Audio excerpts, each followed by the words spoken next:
Michael, and good morning, everyone. So today I'm going to explain about the um, sexual reproduction in humans. Okay, more focus on the spermatogenesis and oogenesis. Okay, so basically now we have this male and female reproductive system. Okay, structure, which I believe you have learned during your secondary education. Okay, in Form 4 and Form 5. Right. So here just a quick recap. Okay, so we have for the male reproductive system, we have the testes, okay, or testes when it comes to both, or a pair of these testes, okay, which is kept in the scrotum, and then this testis is connected with this epididymis, okay, and then connected to the vas deferens, and this vas deferens connected to the urethra, right? So from vas deferens to urethra, there are three glands here. Okay, we have the seminal vesicle, we have this prostate gland, and this bulbourethral gland, right? For the female reproductive system, we have the vagina, and then we have this small opening here, okay, which is known as the cervix, okay. Then we have uterus, and then uterus connected to this ovary by this fallopian tube. So each female, they have a pair of ovary or two ovaries. One is on the left and the other one is on the right. Okay, now let's, without any further ado, let's continue with spermatogenesis. This process, okay, it occurs throughout adolescence and adulthood in male. Okay, now the spermatogenesis is the formation and development process of spermatozoa or sperm cells from the male primordial germ cells. This process is continuous and productive in adult human male. Okay, I don't have the diagram here that shows you the primordial germ cells, but I have in the next slide, right? So basically, inside the testis, you can see there are many lobules here. This is one lobule, second, third, fourth, fifth, sixth. Okay, 6 lobules. All right, and inside these lobules, okay, there are many coiled seminiferous tubules. This is seminiferous tubules, and if we uncoil these seminiferous tubules and make a cross section of it, this is what we'll be seeing. This is the basal lamina. Okay, basal lamina, where we have these primordial germ cells. Can you see these primordial germ cells? Okay, so from primordial germ cells, right, the spermatogenesis occurs until we get sperm cells here, or spermatozoa, which is in the lumen of the seminiferous tubules. Okay, now this spermatogenesis is stimulated by FSH, follicle stimulating hormone, right? Class, in the exam, if you can't recall how to spell follicle stimulating hormone, you might as well just write as capital F, capital S, and capital H, FSH. Okay, but it's good, okay, if you can write the full name of it, follicle stimulating hormone. So the initial stages of the spermatogenesis occur in the seminiferous tubules, and then it will progress to the epididymis. Right, this is epididymis for the developing spermatozoa to mature and store until ejaculation. Okay, testes produce 100 million to 200 million of spermatozoa daily, but only about 100 million become viable spermatozoa. Okay, next we have LH, or luteinizing hormone, okay, which regulates the Leydig cells or stimulates the Leydig cells, okay, to produce testosterone and other androgens. Okay, these Leydig cells, they are also known as interstitial cells, okay, that reside adjacent to the seminiferous tubules. Okay, so Leydig cells, okay, not shown here. Okay, it's somewhere around here. Okay, is Leydig cells somewhere here. Now, next we have Sertoli cells. You can see from this diagram here. This is the Sertoli cells. Okay. The Sertoli cell secretes testosterone, right? Liquid within the lumen. This is the lumen of the seminiferous tubules. Okay. And then Sertoli cells also secretes products required for spermatogenesis. All right. And then these Sertoli cells also secretes nourishment for the developing spermatozoa, and these Sertoli cells helps convert the spermatids, right, into spermatozoa. You can see this spermatids, okay, this spermatids into spermatozoa. This is early, um, this is early spermatids. This is late spermatids, okay. So these Sertoli cells help to convert these spermatids into spermatozoa by engulfing spermatids extra cytoplasm. Now, let's study the spermatogenesis process, right? So, a very similar diagram, okay?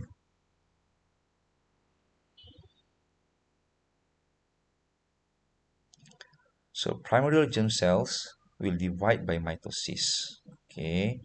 Divide by mitosis to form spermatogonia, okay? So, this is the primordial germ cells, which is attached to the basal lamina of the seminiferous tubule.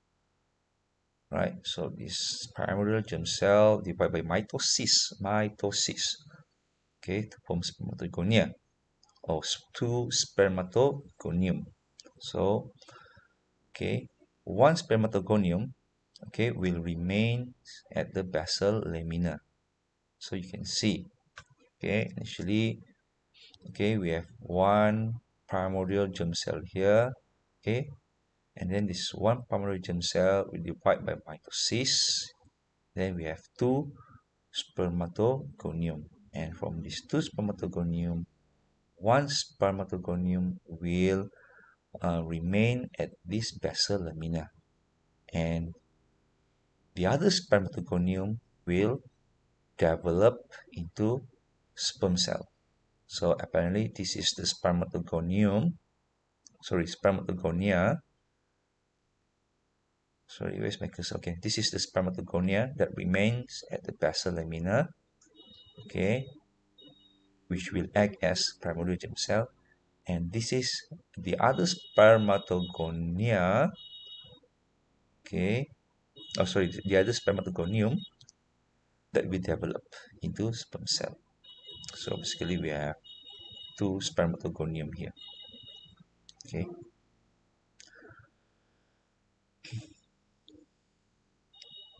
Next, what happens to the spermatogonium? All right, that spermatogonium will move towards the lumen, okay, and undergoes growth to form primary spermatocyte. So you can see from spermatogonium it becomes a primary spermatocytes, okay. Undergoes growth here is by mitotic division, okay. So here we have primary spermatocyte, which is still in the diploid stage. Next, what happens to these primary spermatocytes? Okay, this primary spermatocyte will undergoes meiosis 1. Okay, so we have this primary spermatocyte undergoes meiosis 1 to form two haploids. So now we have two haploids, secondary spermatocytes. Okay, now what happens to these secondary spermatocytes? Okay, these two secondary spermatocytes will undergo meiosis 2 to form four haploid spermatids. So now we have 1, 2, 3, 4 haploid spermatids. Okay, so initially we have two secondary spermatocytes, and each one of these secondary spermatocyte undergoes meiosis II, form two haploid spermatids. So since we have two secondary spermatocytes and both secondary spermatocytes undergoes meiosis II, so we have 1, 2, 3, 4 haploid spermatids. Okay, please take note. Okay, as what I mentioned earlier, there are two stages of spermatids. Okay, early and late spermatids. Okay, you can see how these late spermatids differ with this sperm cell. Look at the extra cytoplasm. Okay, that can be seen in the late spermatids. This is the early spermatids. They don't have tail. Now, these four spermatids, right, undergoes spermiogenesis to form four spermatozoa. Right, you can see these spermatids undergoes spermiogenesis to become a sperm cell. Spermogenesis is the differentiation at late spermatogenesis. Okay, differentiation. Sertoli cells provide nutrients to the spermatid during spermiogenesis. Alright, remember the Sertoli cells? Okay. Now, these four spermatozoa or sperm cells will move to the epididymis. Right, this is the epididymis, and being stored for maturation, stored temporarily. Okay, so all the way from here it travels to the epididymis. Okay, so when you are given this diagram, right, you must be able to identify this diagram tells you spermatogenesis. Okay, where we have spermatids here, right? These are all spermatids. Okay, and these are the sperm cells here. These are all the sperm cells or spermatozoa. And this is the basal lamina where we have the lytic cells. Okay, and on the basal lamina we have the spermatogonium. Right? Spermatogonium.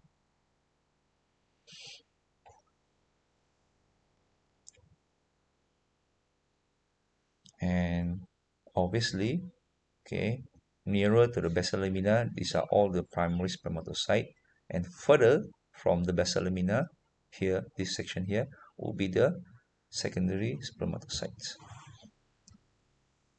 Okay, so you have these questions in your module, so please do these questions, all right? Come back here, you pause the video, come back here after you have done this question, all right? Okay, done. Okay, so the first is describe spermatogenesis, so I expect you to write your answer, right, on your own. Okay, and then name the process involved in each of these stages. So primary germ cells to spermatogonia will be mitosis. Okay, spermatogonia to primary spermatocytes, it will be growth process. Okay, or mitotic division. And then from primary spermatocytes to secondary spermatocytes is meiosis I, and then meiosis II. From secondary spermatocytes to early spermatids. Early spermatids to late spermatids will be spermiogenesis. And late spermatids to sperm cells will be spermiogenesis also. Okay, now let's proceed with oogenesis, which is the process of formation of a mature female gamete. Okay, so this oogenesis occurs in the ovaries. So this is the ovaries, right? So this oogenesis occurs inside these ovaries. So oogenesis begins during female embryonic stage. Okay, so I mean to say during embryogenesis, and ends in menopause. So menopause will be around 50 years old when you are 50 years old. okay, for the female. Okay, so in oogenesis, first the primordial germ cells, okay, which is can be found on the outermost epithelial layer of the ovary. So meaning to say this is the ovary, should be somewhere around here. Okay. These primordial germ cells will undergo mitosis to form many diploid oogonia. Okay, many diploid oogonia. One we call oogonium. Okay, this oogonium is diploid. Next, before birth, okay, this diploid oogonia will enter meiosis 1 and are rested at prophase 1 to form primary oocytes. So this oogonia, okay, during embryogenesis, let me rephrase, primordial germ cells undergo mitosis to form diploid oogonium, right? This oogonium, right? Just before birth, this diploid oogonium will enter meiosis 1 and arrested at prophase 1 to form primary oocytes. Arrested means they are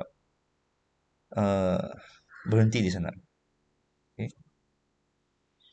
So this primary oocytes, okay, which is present, okay, in embryo or in fetus before birth, okay, also known as developmentally diploid arrested cells.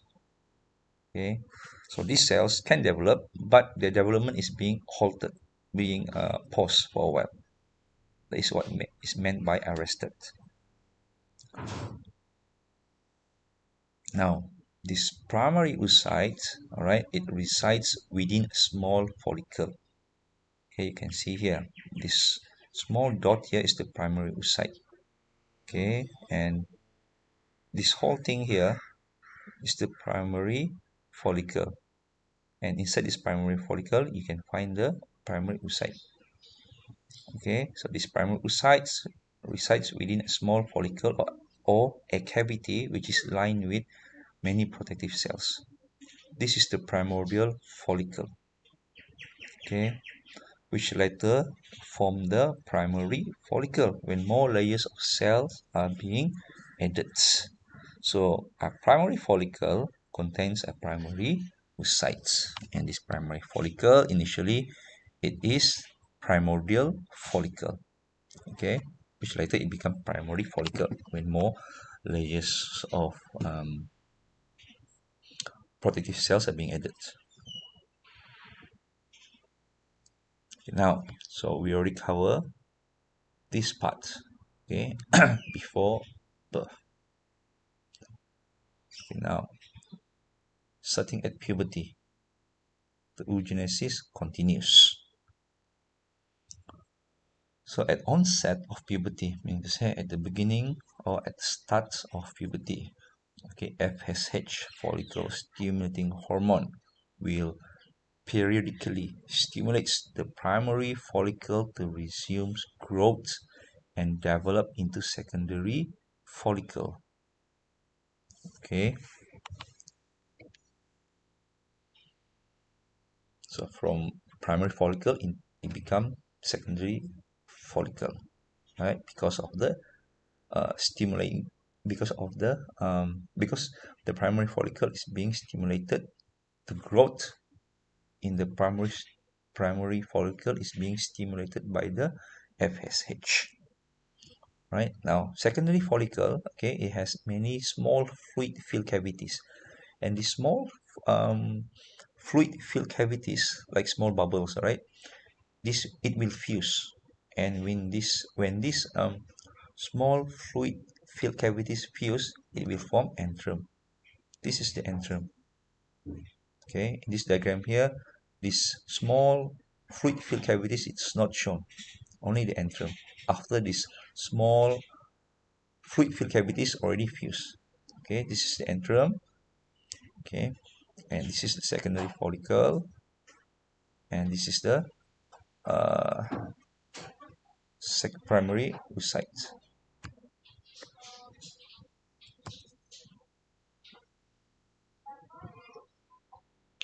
Now, every month, usually in one of the ovaries, okay, either left or right, but there are some female, okay, it this secondary follicle will grow rapidly to form the mature Graafian follicle. Some female, both of their ovaries, okay, sorry, how do I say, how do I put this, both of their ovaries, okay, has this secondary follicle that will grow to form the mature Graafian follicle, okay, simultaneously, concurrently, yeah, simultaneously, together, okay, but usually every month only one secondary follicle in either one of the ovary, okay, this secondary follicle will grow or develop to form mature Graafian follicle. Okay, usually only one secondary follicle will develop into mature Graafian follicle, but some women they have um, both secondary follicle in left and right ovary develop into mature Graafian follicle.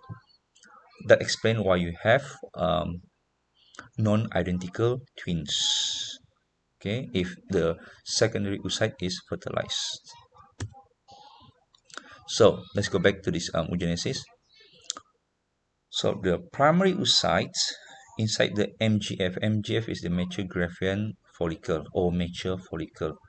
Okay, so if you want to write as MGF, not recommend.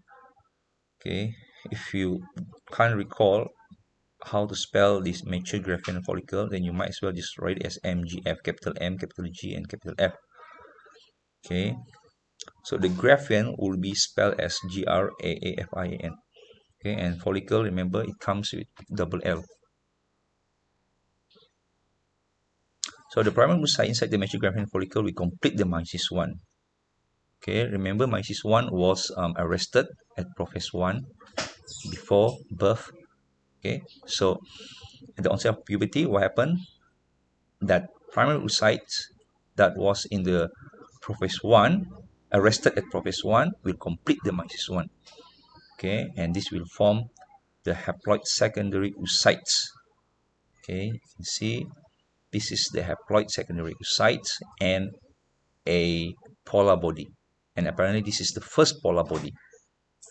Okay, because in oogenesis, okay, there are two times on the formation of the polar body. So this is the first polar body, and this first polar body will degenerates.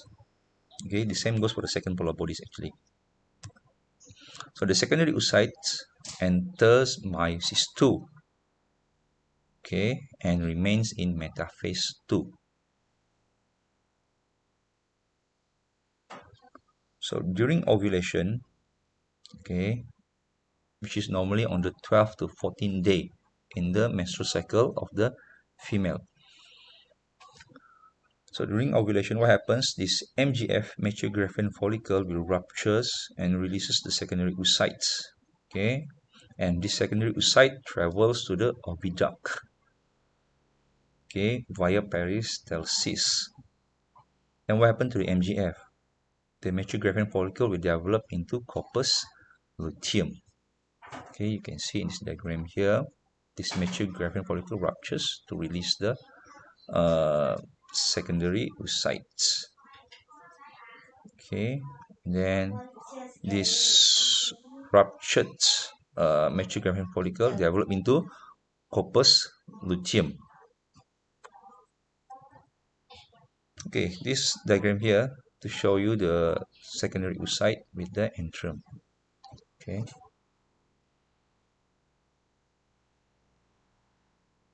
So we have the secondary oocyte inside this secondary follicle. Now, there are two scenarios here. Okay, so let's recap what I mentioned earlier. During ovulation, the mature graphene follicle will release the secondary oocyte. Right now, the secondary oocyte will travel to the oviduct, okay, or fallopian tube. Now, if there is no fertilization, the secondary oocyte will die within 24 hours. Okay, and then the corpus luteum that was developed from the ruptured mature graphene follicle will degenerate. Now, if fertilization occurs, the second scenario here, what will happen? The secondary oocyte will complete meiosis II to form an ovum, okay, and a second polar body. The second polar body will degenerate, similar with the first polar body, all right? And what happened to the ovum? The ovum will develop into zygotes. Right, I'm sure during your secondary education, you already learned, okay, the differences between secondary oocyte and ovum. They are very much different. Okay, ovum is not fertilized by sperm cell. The secondary oocyte is fertilized by the sperm cell.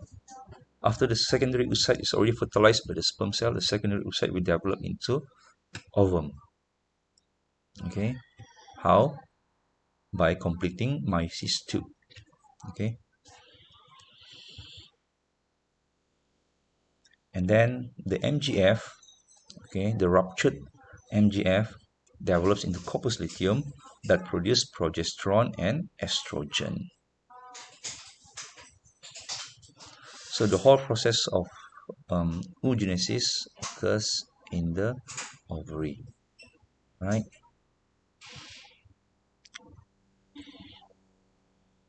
This is the oviduct or fallopian tube, whereby peristalsis means it moves the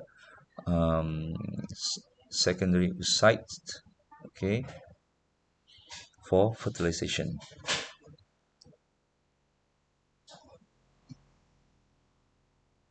Okay, so as an exercise, you do your own mind map of the oogenesis, right? Present and explain it to the class. So now we are in the midst of the pandemic, so you just do on your own your mind map, all right? And then upload it in the Google Classroom as your assignment. Now, this is an example of a mind map of the oogenesis, okay, which I have done. So this is mine. So you do it, you do yours, all right, your own. You may use this as a reference. Now, the differences between spermatogenesis and oogenesis. Okay, in spermatogenesis, all four products of meiosis develop into mature spermatozoa, but in oogenesis, only a single daughter cell becomes the egg, right? And the other products of meiosis, polar bodies, degenerates. Remember, we have the first and second polar bodies. And then spermatogenesis occurs throughout adolescence and adulthood in men, while oogenesis, okay, to be complete before birth, and the production of mature gametes ceases at about age 50 or at menopause of the female. And third, spermatogenesis produces mature sperm from precursor cells in a continuous sequence, right? Whereas there are long interruptions in oogenesis. Okay, so the last one for today's lesson, right? The passage of spermatozoa from testes to oviduct. Now, before I proceed with this, right, I'm sure all of you have heard semen, right? Semen, okay, also known as the seminal fluid, is a thick, okay, whitish fluid that contains sperm or spermatozoa, and as well as secretions from three glands. They are the seminal vesicles, prostate gland, and bulbourethral gland, which I already mentioned earlier. Right now, so let's take a look at the passage of spermatozoa from testes to oviduct. So remember, epididymis, okay, is a coiled tube that is pressed against the testes, where sperms are concentrated and temporarily stored. Right, so from epididymis, the spermatozoa move to the vas deferens. Okay, this is the epididymis, and this is the vas deferens, which is connected to the urethra. So this vas deferens is a straight tube that joins from the left and right sides of the testes to the urethra. And vas deferens, okay, is where matured sperms are stored until ejaculation. And then this spermatozoa, right, from vas deferens, as it moves towards the urethra, okay, for ejaculation, okay, the spermatozoa will passes through these three glands. The first one is seminal vesicle. This gland secretes viscous fluid that contains nutrient, which is fructose, okay, as well as prostaglandins. So now this spermatozoa will be mixed with this viscous fluid from the seminal vesicle, and this viscous fluid give fructose to the spermatozoa. Okay, now this prostaglandins from the seminal vesicle, it will stimulate smooth muscle contraction along the male and female reproductive tracts. Okay, now the female reproductive tracts, this is when the semen already reach the female reproductive tracts. Okay, so the moment when this semen reaches the female reproductive tracts, for example, is the vagina, okay, the semen will stimulate smooth muscle contraction in the vagina.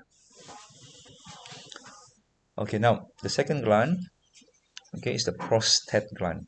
This prostate gland secretes milky alkaline fluids, okay, as well as seminal plasmin. These milky alkaline fluids will neutralize acidity in the female vagina, as well as activates or increase motility of the sperm. Okay, the seminal plasmin is an antibiotic, okay, which kills any bacteria inside the male urethra.